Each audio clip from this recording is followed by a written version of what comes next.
Hawaiiko Manoa Unibertsitateko Lyle Campbell irakaslea jakituna da Ameriketako hizkuntza indigenetan eta uralikoetan. Munduko adituenetakoa da hizkuntza isolatu kontutan eta hizkuntz konparaketaren metodologian. Hizkuntza isolatua senide ezagunik ez duen hizkuntza da.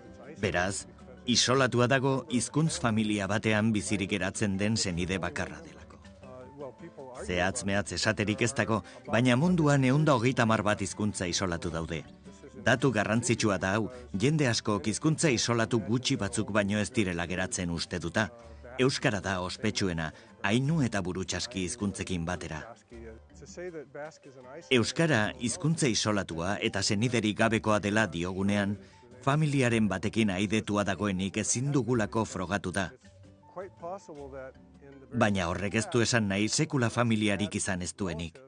Baliteke aspaldiko iragan batean, euskarak bizirauten asmatu ez eta desagertu diren senideak ukanarren bere familiatik bizirik irtendako bakarra izatea.